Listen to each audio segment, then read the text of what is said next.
All right, we're going to talk about this one here. Now, this one is something that I didn't talk about, and I very, very clearly should. Right? So, while some factions of the pro-life or conservative movement would view this as a positive sign because, you know, they argue these are people who had children. The truth is much grimmer, right? So, a low estimate is that IVF requires the intentional killing of at least 16 human embryonic children for every baby born, right? So, I know how these parents feel, right? The whole point about not having a baby, right? The feeling of infertility is horrible, and it's a horrible feeling, right? So, but yeah, as you can see here, these analysts shows that IVF has killed more than 250 million human embryos since 1978, right? So this technology is somewhat new, right? We only have we don't have so many years of trial and error, but we see a problem here. And this problem is that these babies are,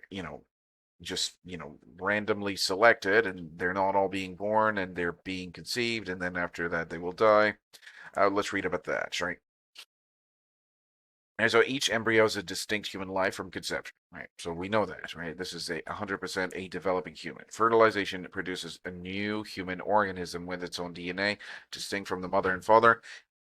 In IVF, in vitro fertilization, multiple embryos are routinely created, but only a fraction are implanted. The rest are frozen, discarded, or destroyed in research, right?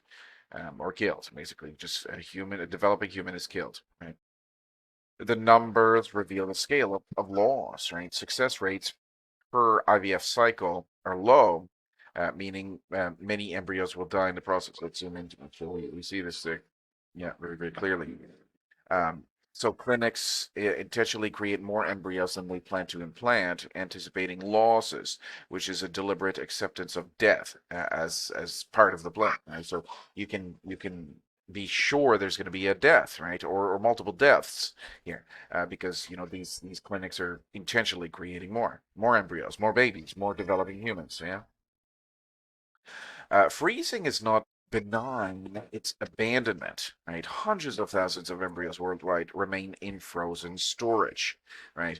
Although this is, you know, not as bad because, we do have some 30-year-old embryos that have recently been born. I mean, this is a little bit, I love babies, don't get me wrong, but it's kind of getting on the mad scientist kind of, side of things. Many are never implanted and will eventually be discarded, which is equivalent to ending a human life, right? Destruction is normalized under the guise of medical procedure. Discarding embryos is framed as a routine clinical step, erasing the fact that each embryo is a living human being from in its earliest stage. So, and this creates a commodity market for human life. And in the previous video that I made, I mentioned how one of my students was saying that this was a female, and she was basically saying, yeah, me and my husband, we're too busy to have a baby, right? You're too busy to have a baby. Yeah, but I really want to have a baby. So then, you know, we're gonna have IVF a little bit later. I was like, IVF later? Isn't that so expensive? Yeah, but don't worry because my company is gonna pay for it. And it really got me to thinking, is that even normal or ethical? Basically, she's saying that, the company basically is, you know, asking her to, expel, all the oocytes, right? To basically waste her eggs for some business, yeah, and then after that she's going to get IVF later, right? So it creates a commodity market for human life. Embryos are treated as products to be manufactured, stored, and selected and destroyed based on convenience, quality, or genetic desirability. This opens the door to eugenics by selecting embryos based on traits. This IVF shifts the ethical focus from the child to the adults. It's all about what the adults want. It's all about we're gonna make the dream of the mom or the dad come true, right? But it's not really about that, right? This is about the baby, right? So the process prioritizes fulfilling adult desires to have a child over safeguarding the rights and dignity of the child conceived. Ethical boundaries collapse when the end goal, having a baby, is used to justify killing other babies along the way. Right? So the alternatives exist that respect life.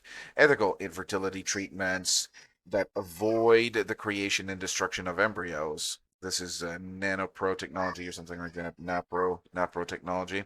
Yep. I guess we'll add that to the dictionary here.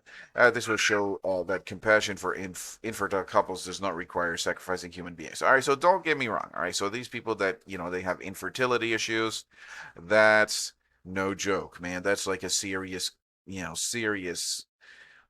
You're coming to the realization that you will never have a baby and all this stuff. That's a terrible feeling, man. There's no worse feeling that than that. If that's what you truly want, is to have a baby, and you have this problem or whatever, problem having a baby.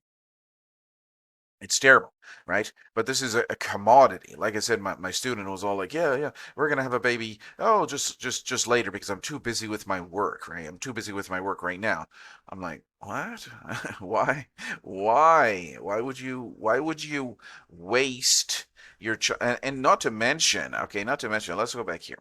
Not to mention, okay, so basically okay, so the oocyte has a natural selection process wherein the oocyte will choose the best sperm, right? So there's going to be a whole bunch of candidates here. It's not the best, the sperm that is the fastest or, the strongest that will get in. No, no, no. The oocyte will literally select which sperm to allow entry, right? That's basically how it is. But with IVF, they just ram any old sperm in there, right? But then I started thinking about philosophy, and I kind of got just sidetracked on that whole philosophy thing. But I'm very very happy I was able to see this LifeSite post here.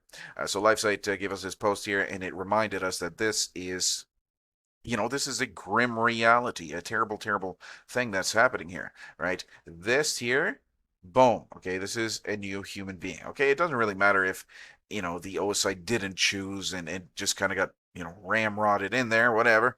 It's still, that is the lucky sperm, right? Okay, so then there's no justification at the point where, there's a zygotic genome activation. The whole freezing thing, okay, are you going to freeze, indefinitely? And then, there's, but what's going to happen here? And unfortunately, here we see a terrible, terrible thing here that 250 million, not 250,000 or 200, 25,000 or 250, you know, uh, to no, no, this number is so mind-bogglingly huge. This is not right. Okay, 250 million human embryos, right? 250 million developing humans, all right? This is just, oh, yeah, but how are I going to be able to find all the mothers to be able to? Okay, so that is not the issue. The issue is the sheer number of death. I mean, the sheer number of death. Who's going to take care of these children? Are you going to pay for the daycare and all this stuff? That's not the issue at hand. Okay, so you're using these types of arguments, right? The child's not going to be loved. That there's no argument that can possibly dispel this incredible death, right?